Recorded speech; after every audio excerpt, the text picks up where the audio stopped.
नारायण नारायण नारायण।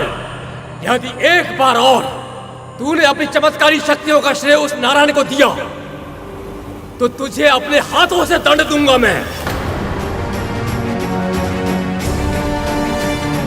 आप मुझे और अन्य सभी को श्री नारायण का नाम लेने पर दंड देना चाहते हैं और स्वयं एक ही वाक्य में 4 बार उनका नाम लेते हैं। केवल शब्दों में ही नहीं, विचारों में भी। सोते जागते हर समय आपके मन मस्तिष्क में केवल श्री नारायण ही बसते हैं। सत्य तो ये है कि अब मुझे समझ आ रहा है कि जो कुछ हुआ है और जो कुछ हो रहा है वो सब विधि का विधान ही है। विधि का विधान? आप तपस्या के लिए गए थे तो देवराज इंद्र ने माँ का अपहरण किया।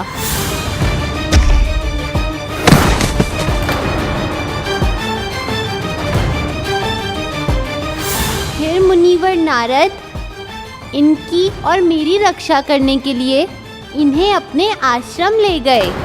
मेरे जन्म से पहले ही उन्होंने मेरे मन में श्री नारायण की भक्ति की लौ जला दी। जो विश्व रूप, जो उत्पत्ति, स्थिति और संहार के कारक, जो सृष्टि के अधिष्ठाता है, उन जगदीश्वर अजन्मे अक्षय अव्यय भगवान विष्णु को नमस्कार।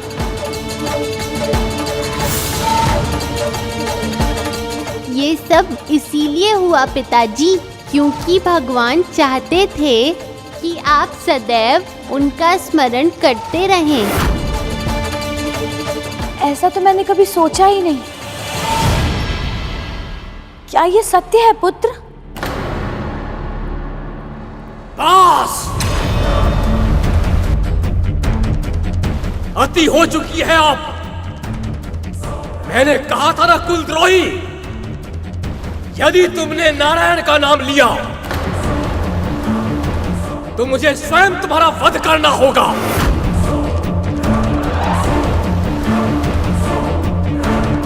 पर तूने मेरी आज्ञा ना मानकर तूने मुझे विवश किया है, तो यही सही, आज ही होगी तेरी मृत्यु और सबके सामने होगी।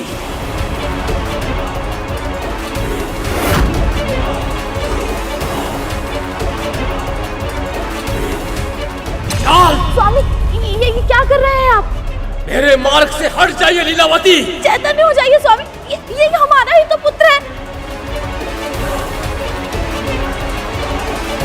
नहीं, ये मेरा शत्रु है।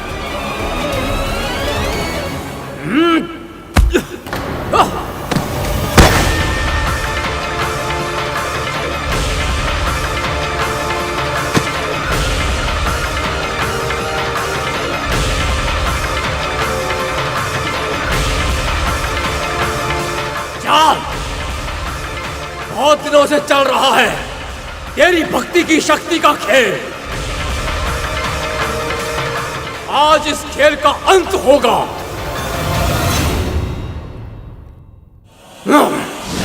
देखता हूं आज मेरी गदा के वार से तेरे प्राणों की रक्षा कौन करेगा।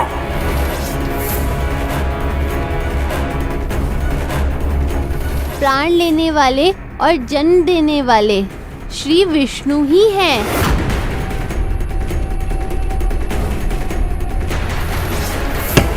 फिर उसी नारायण के नाम का जाप। कहां है तेरा नारायण? बुला उसे। आज तेरे साथ साथ उसको भी मार डालूंगा मैं।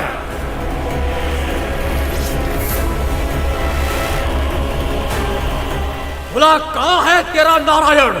वो तो कण कण में है पिताजी। आपके भीतर, मेरे भीतर, यहाँ तक कि हर निर्जीव वस्तु में भी श्री नारायण ही हैं। अच्छा, कण कण में है और निर्जीव वस्तु में है, तो फिर इस खंभ में भी होगा। अवश्य होंगे। उनसे ही तो बना है ये संसार। तो ठीक है फिर, अपने नारायण से कह कि मेरे सामने प्रकट हो।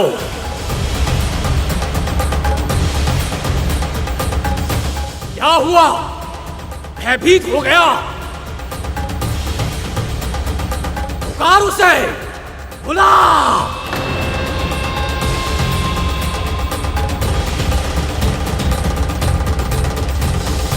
हे जगत पिता श्री नारायण,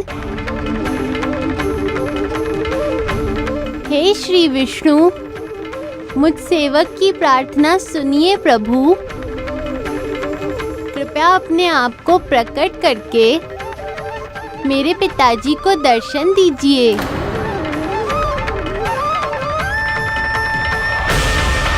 इनकी शंका मिटा दीजिए।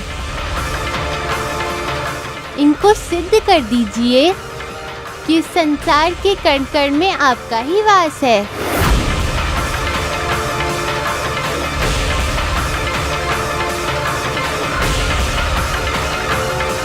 प्रभु, हिरण्यकश्यप के पापों का घट भरा हो या ना भरा, आपको अपने भक्त की रक्षा के लिए जाना ही होगा।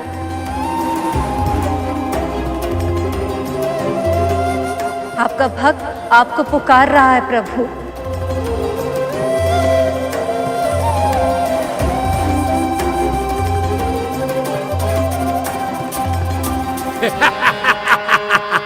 कहाँ रह गया तेरा नारायण?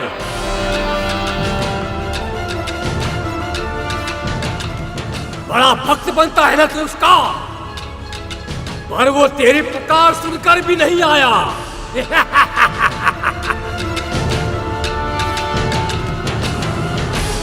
जानता है क्यों?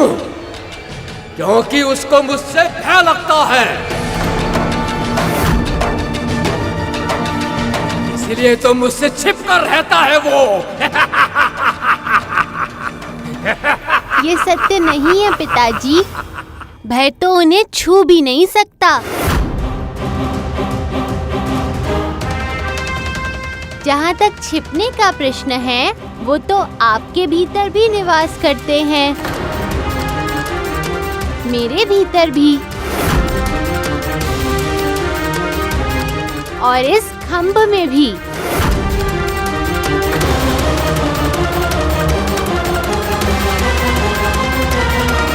तेरे मन में तो वो कभी था ही नहीं। अब तेरे मन से खींचकर बाहर निकालूंगा उसे, और उससे पहले उसे उस खंभे से बाहर निकालूंगा मैं।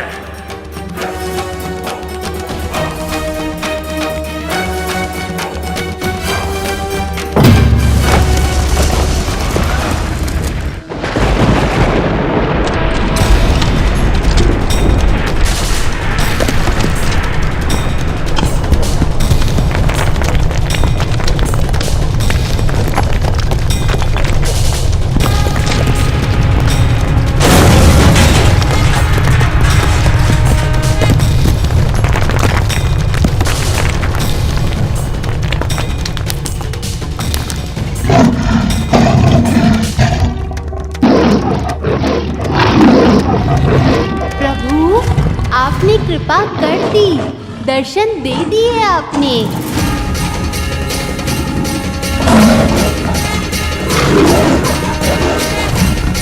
भक्त के लिए आपने अवतार ले ही लिया प्रभु।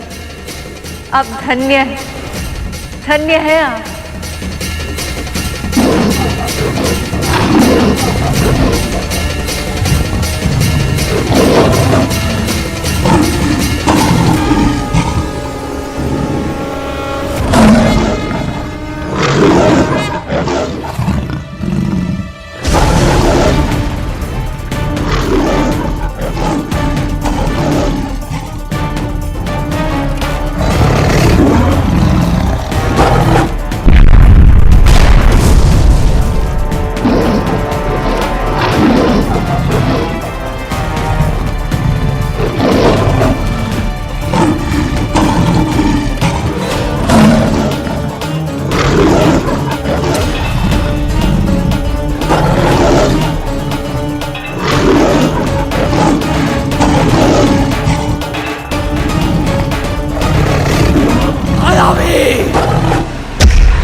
प्राणहीन होकर मेरा तन न घर के भीतर गिरे न घर के बाहर, यही कहा था ना उसने।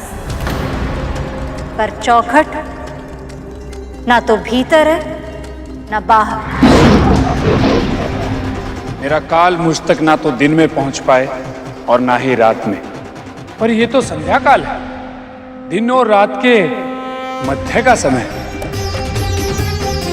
मेरा वध करने का सामर्थ्य ना किसी मनुष्य में हो, ना देव में, ना असुर में और ना ही किसी पशु में। पर ये ना तो मनुष्य है, ना देव, ना असुर और ना ही पशु।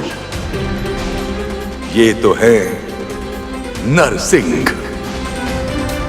मेरी मृत्यु न धरती पर हो न आकाश, पर ये तो भगवान की गोद है, न धरती न आकाश। मुझे ये वरदान दीजिए ब्रह्मदेव कि मेरी मृत्यु का साधन ना कोई अस्त्र बन सके, ना ही कोई शस्त्र। मेरा वध करने का सामर्थ्य ना किसी मनुष्य में हो, ना ही किसी पशु में, और ना ही किसी देव या असुर में। मेरा काल मुझ तक ना दिन में पहुंच पाए ना ही रात में।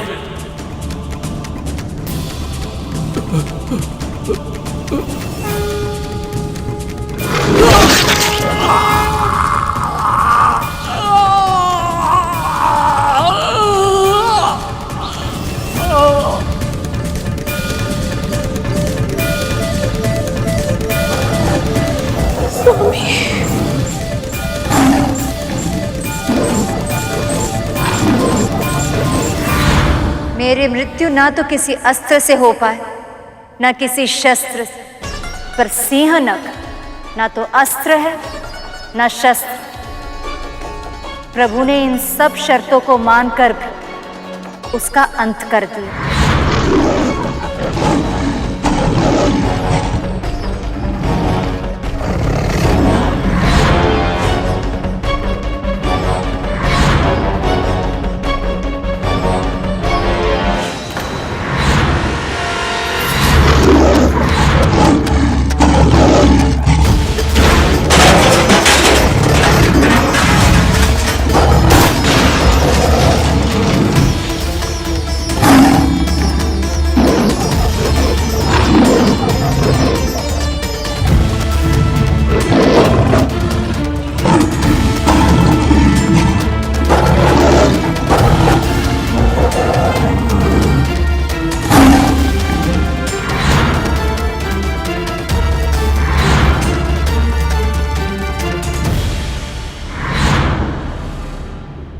पुत्र, अचानक क्या हो गया तुम्हें?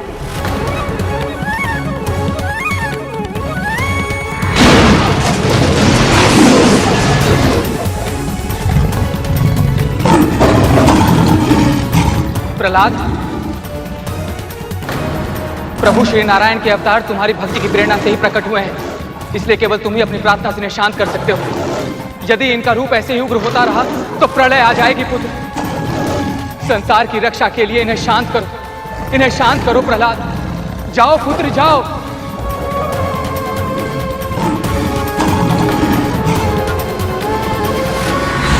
पुत्र, शांत हो जाओ पुत्र, आवेश में मत आओ पुत्र। ऐसा लग रहा है जैसे इसे मेरे शब्द सुनाई नहीं दे रहे। अपने ही अवचेतन में खो गया है ये। अपने भीतर प्रभु श्री नारायण के क्रोध को अनुभव कर रहा है ये।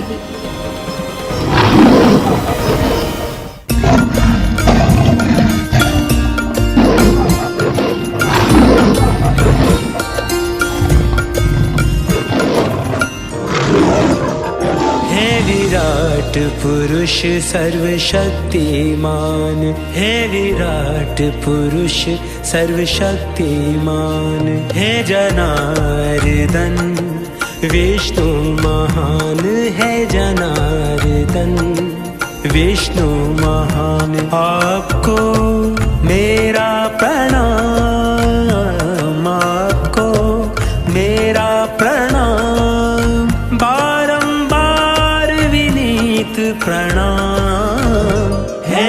विराट पुरुष सर्वशक्तिमान है विराट पुरुष सर्वशक्तिमान।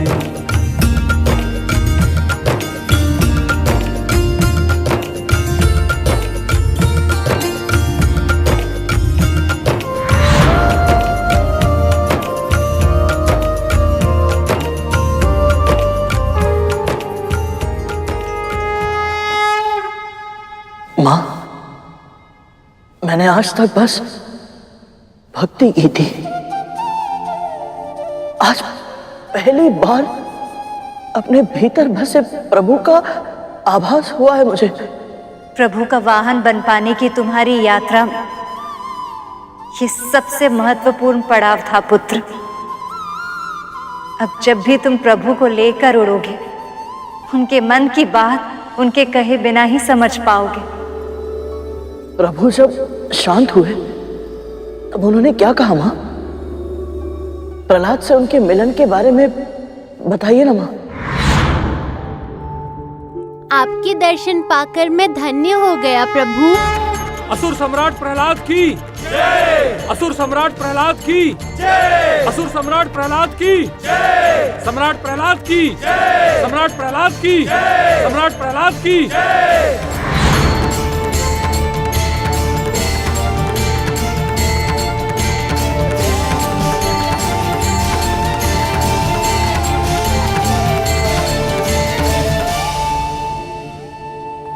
मुनिवर नारद, माँ लक्ष्मी, प्रणाम।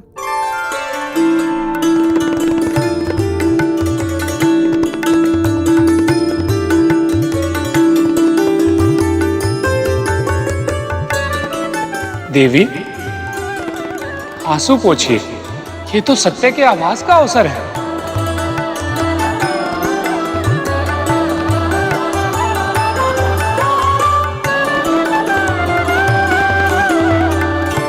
दुखी मत हो पुत्री, ये तुम्हारी पति की इच्छा थी। पिछले जन्म में वो प्रभु की बहुत बड़े भक्त थे, किंतु एक श्राप के कारण इस रूप में यहाँ जन्म लिया। शीघ्र ही उन्हें प्रभु के चरणों में वैकुंठ लोक में स्थान मिलेगा। और ये सब केवल तुम्हारे पुत्र के कारण संभव हुआ है। उसके इस अतुलनीय भक्ति के कारण हुआ ये सब।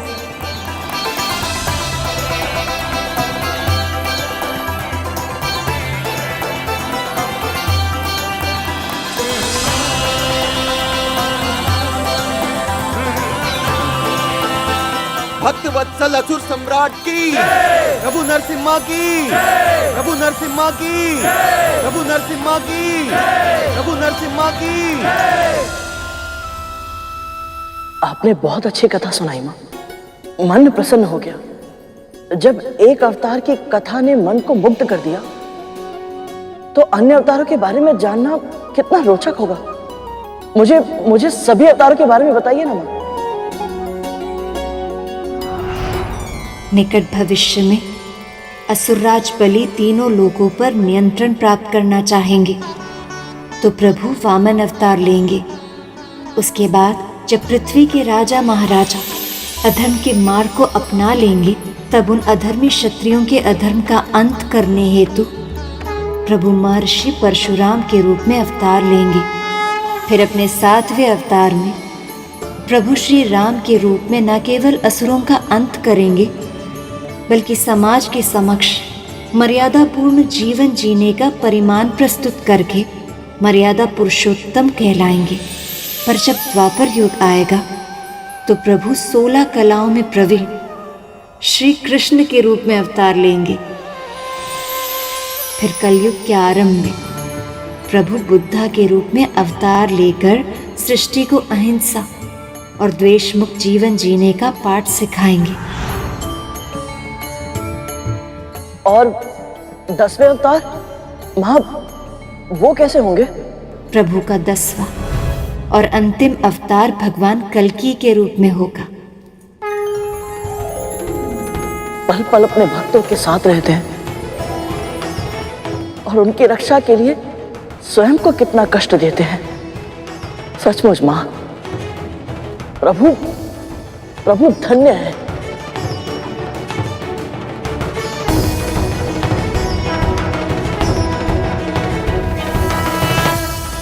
प्रभु कितना शुद्ध हृदय है गरुड़ का। हाँ मूषक जी, आपने सही कहा। गरुड़ का हृदय बिल्कुल शुद्ध एवं कोमल है। प्रभु, क्या अभी भी गरुड़ श्री विष्णु का वाहन बनने योग्य नहीं बना है? मूषक जी, सर्वप्रथम गरुड़ ने सागर मंथन में अति महत्वपूर्ण भूमिका निभाकर मामा श्री और मामी श्री का पुनर्मिलन कराया। तत्पश्चात उसने अपनी माँ देवी विंता को अपनी ही बड़ी माँ देवी कद्रू के दास्ता से मुक्त कराकर सृष्टि का सर्वश्रेष्ठ मातृभक्त कहलाया। विंता और उसके पुत्र गरुड़ को अपनी दास्ता के बंधन से मुक्त करती हूँ। और फिर नवरात्रि के 9 व्रत रखकर उसने देवी आदि शक्ति से भी आशीर्वाद अर्जित किया है। शक्ति के इस परिचय के बाद अब तुम अपने आराध्य विष्णु के भार को वहन करने की क्षमता प्राप्त कर पाओगे। हाँ प्रभु, और तो और अब वो अपने भीतर अपने स्वामी प्रभु विष्णु का भी आभास कर पाता है। सही कहा आपने मूषक जी। इसीलिए अब वो पूर्ण रूप से मामा श्री का वाहन बनने योग्य बन गया है। किंतु हर लीला के घटित होने हेतु उचित अवसर का आना अति आवश्यक है। बेचारा गरुड़, न जाने कब आएगा वो अवसर जब उसकी अपने स्वामी का वाहन बनने की इच्छा पूर्ण हो पाएगी। देवराज, पृथ्वी पर बिताए 9 दिन जो आनंद देते हैं उसका वर्णन कर पाना भी असंभव है देवराज। सत्य कहा आपने प्रभु। पृथ्वी वो स्थान है जहाँ यदि मनुष्य चाहे तो वो अपने पुरुषार्थ से सब कुछ प्राप्त कर सकता है, पर कठिन से कठिन परिस्थितियों में अपने प्रभु को न भूलकर उनका नाम लेते रहना ही उनके उद्धार का सबसे छोटा और सर्वश्रेष्ठ मार्ग है। निसंदेह माँ, निसंदेह। प्रभु के बारे में माँ से जितना भी जाना उससे ये तो स्पष्ट है कि हर लीला से पहले उसके हो पाने के लिए आवश्यक परिस्थिति उत्पन्न अवश्य होती है। कोई ना कोई घटना माध्यम बनती है। तो फिर मेरे प्रभु का वाहन बनने के लिए आवश्यक परिस्थिति कहाँ और कैसे उत्पन्न होगी और कब?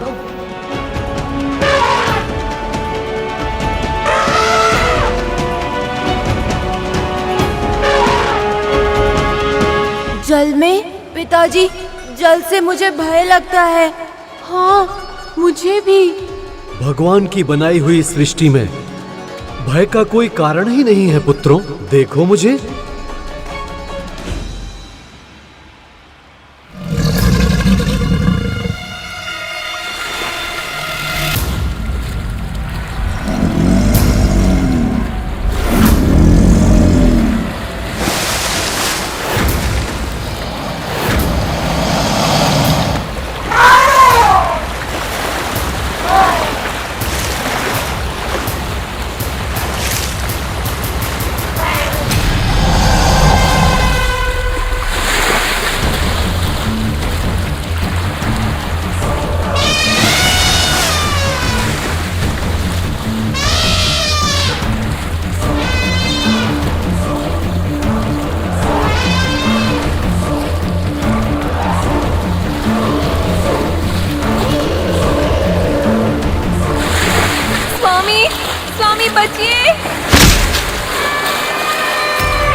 दुष्ट लगता है भयभीत होकर भाग गया।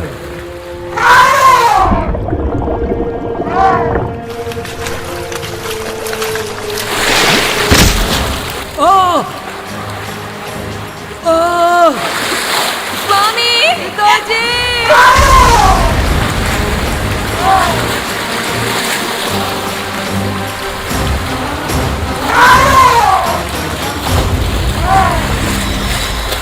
माँ, पिताजी को कुछ होगा तो नहीं? मौन क्यों हो? बोलो ना माँ, बताओ ना।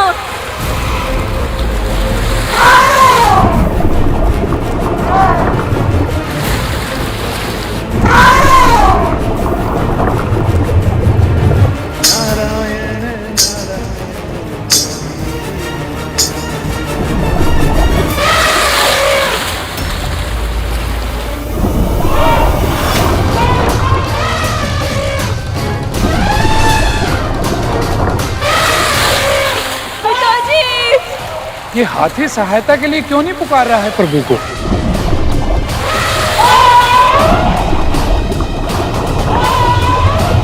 क्या ये नहीं जानता कि शरणागत हुए बिना प्रभु की कृपा नहीं मिलती?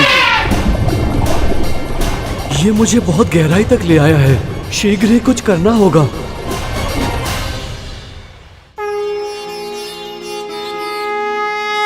और कब तक प्रतीक्षा करनी होगी मुझे?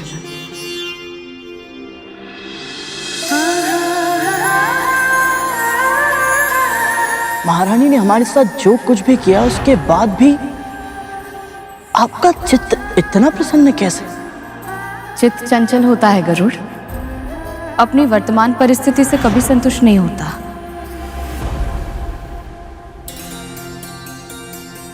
जो मेरे प्रभु की इच्छा है अब वही मेरी भी इच्छा है।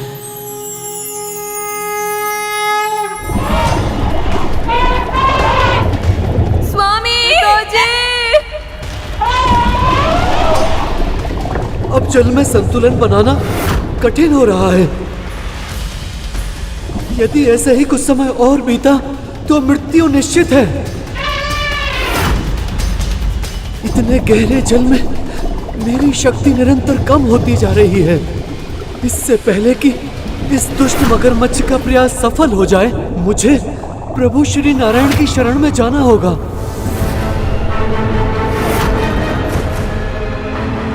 हे प्रभु, आप ही से ये सृष्टि है, आप ही इसके पालनहार हैं। मेरे परिवार को मेरी आवश्यकता है प्रभु। स्वामी पिताजी! आप सर्वशक्तिमान हैं, मेरी गुहार सुन लीजिए। मेरी रक्षा कीजिए प्रभु, मेरी रक्षा कीजिए। मेरी गुहार सुन लीजिए प्रभु, मेरी रक्षा कीजिए प्रभु, मेरी रक्षा कीजिए। हे धर्म के रक्षक, संत जनों की पीड़ा का नाश करने के लिए सदैव अवतार लेने वाले श्री नारायण, मेरी रक्षा कीजिए। मैं आपकी शरण में हूँ प्रभु, आपको मेरी रक्षा करनी ही होगी। रक्षा कीजिए प्रभु, रक्षा कीजिए। रक्षा कीजिए प्रभु, रक्षा कीजिए। रक्षा कीजिए प्रभु, रक्षा कीजिए। प्रभु, प्रतीत होता है कि वो अवसर आ गया जब गरुड़ अपने स्वामी प्रभु श्री विष्णु का वाहन बनकर अपनी और अपनी माता की इच्छा पूर्ण कर पाएगा और समस्त संसार में वंदनीय बन जाएगा। मामा श्री का वाहन बनना केवल उसकी इच्छा ही नहीं, अपितु उसके जीवन का लक्ष्य भी है। किंतु नियति में जो जो जब जब होना लिखा है वो तब तब ही होता है मूषक जी। और आप तो जानते ही हैं, मामा श्री की लीला तो कभी भी सरल नहीं होती। प्रभु, आपके वचनों से ऐसा प्रतीत होता है कि गरुड़ के मार्ग में पुनः कोई अड़चन आने को है।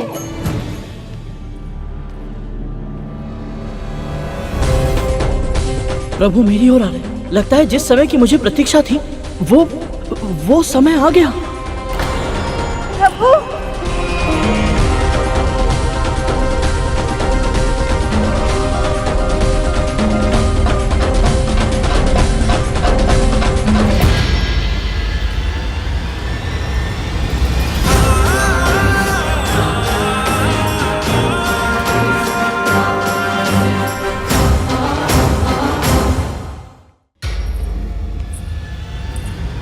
इससे पहले कि मेरी सांसों की डोर टूट जाए, मेरी रक्षा कीजिए प्रभु।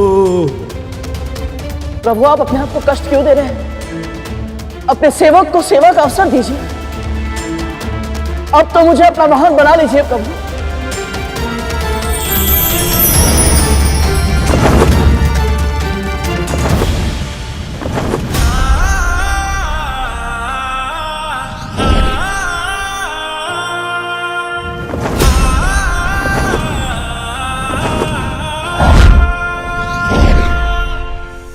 पुत्र गरुड़, अंततः तुमने अपने जीवन का लक्ष्य प्राप्त कर ही लिया है।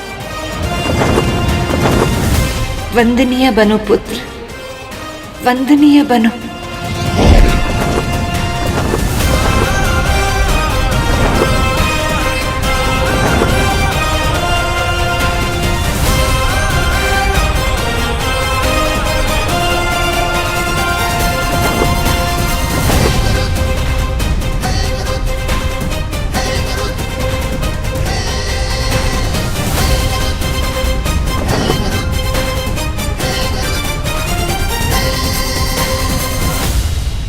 समय बीतता जा रहा है प्रभु, मेरी सांस उखड़ रही है।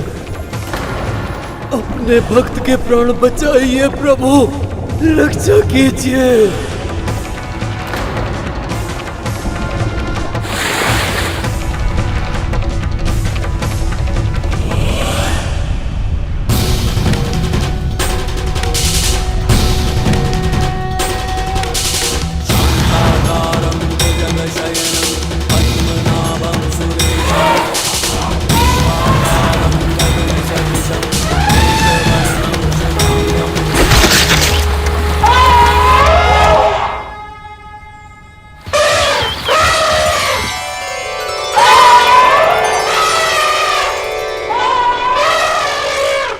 नारायण नारायण।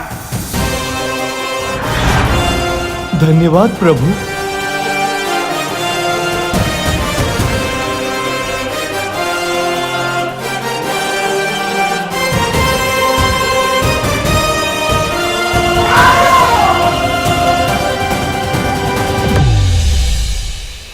प्रभु, अंततः गरुड़ ने अपने जीवन का लक्ष्य प्राप्त कर ही लिया। वो श्री नारायण का वाहन बन ही गया। सही कहा आपने मूषक जी। अपने जीवन का लक्ष्य प्राप्त करने के साथ साथ गरुड़ समस्त सृष्टि में वंदनीय भी बन गया है। अनंत काल तक जब जब मामा श्री प्रभु विष्णु की पूजा की जाएगी, तब तब गरुड़ का भी वर्णन अवश्य किया जाएगा। और तो और मामा श्री के भविष्य के अन्य अवतारों में भी बुराई का अंत करने में वो उनका सहयोग करेगा और सदा अधर्मियों से धर्म की रक्षा कर सदा सदा के लिए कहलाएगा धर्म योद्धा गरुड़।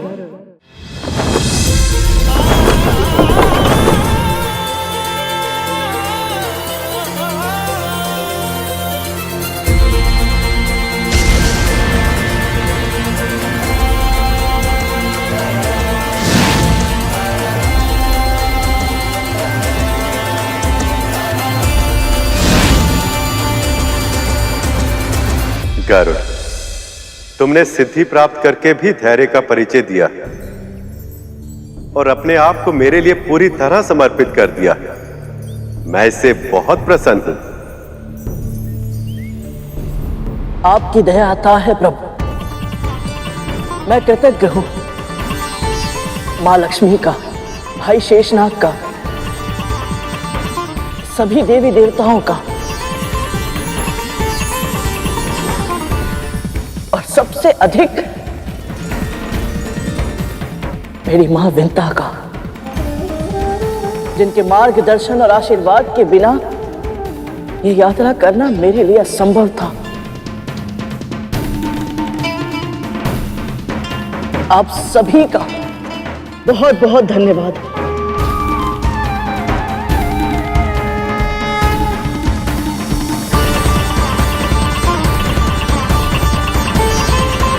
मां, प्रभु, आइए अपना आसन ग्रहण कर लीजिए।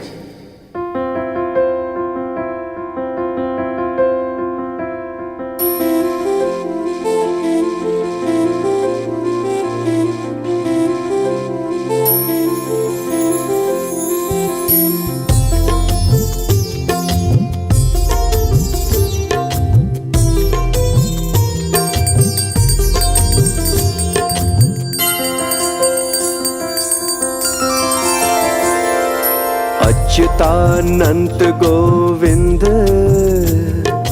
नामोच्चारण भेष जात नश्यन्ति सकला रोगा सत्यं सत्यं वदाम्यहम् शान्ताकारं भुजङ्गशयनं पद्मानाभं सुरेशं विश्वाधारं गगनसदृशं मेघवर्णं शुभांगं लक्ष्मीकान्तं कमलनयनं योगी विद्यार्यनगम्यं वन्दे विष्णु भवभयहरं सर्वलोकैकनाथं यं ब्रह्मा वरुणेन्द्रो रुद्रमरुतः स्तुन्वानि दिव्यस्तवैवेदेः।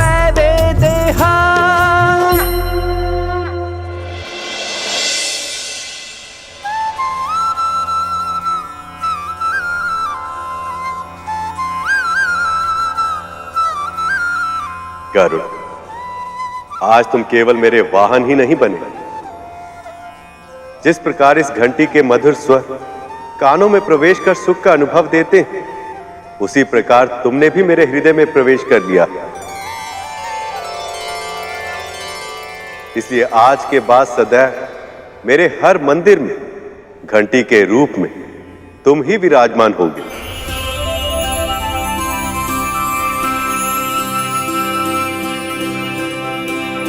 आपकी कृपा अनंत है प्रभु। तुम्हारी तरह जो भी भक्त अपने आप को पूरी तरह से मुझे समर्पित कर देगा तो उसका कल्याण मैं सदैव करूंगा।